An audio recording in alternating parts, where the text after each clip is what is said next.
ইমানের পথে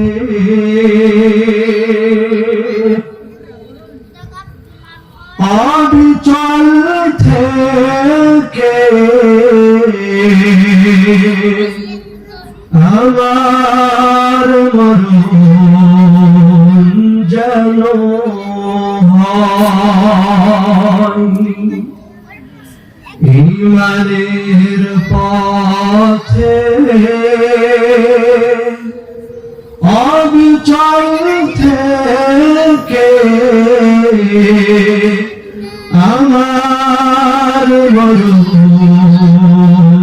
যেন হয়। তোমার কাছে মিনতি আমার,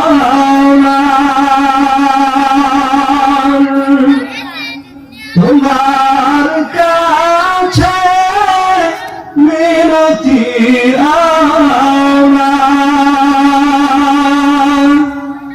ও গো রহিম রহমান,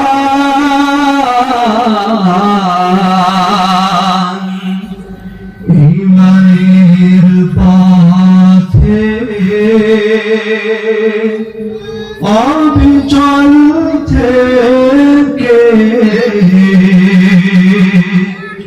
আমার মরণ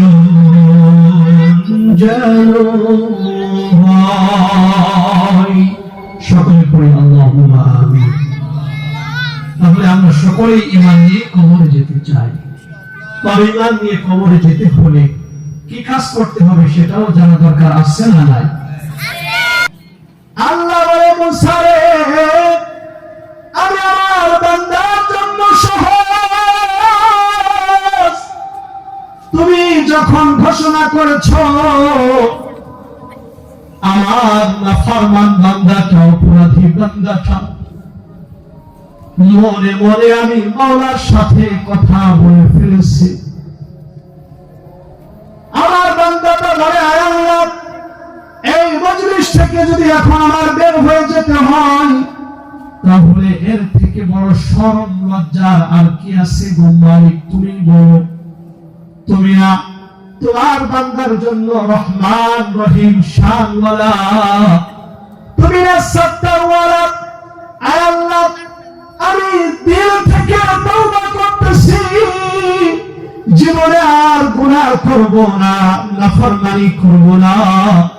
আয় আল্লাহ, তুমি আমাকে মাফ করে দাও, ক্ষমা করে দাও, বেইজ্জতি করো না।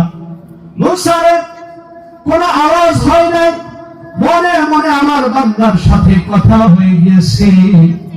আমার বান্দা জিন্দেগীর গুনাহের জন্য তওবা করে ফেলেছে। কাজেই যার কারণে আসমানের বৃষ্টি বন্ধ করে দিয়েছিলাম, তার তওবার কারণেই আবার আমি মালিক আসমানের বৃষ্টি বর্ষণ করে দিয়েছি। সুবহানাল্লাহ।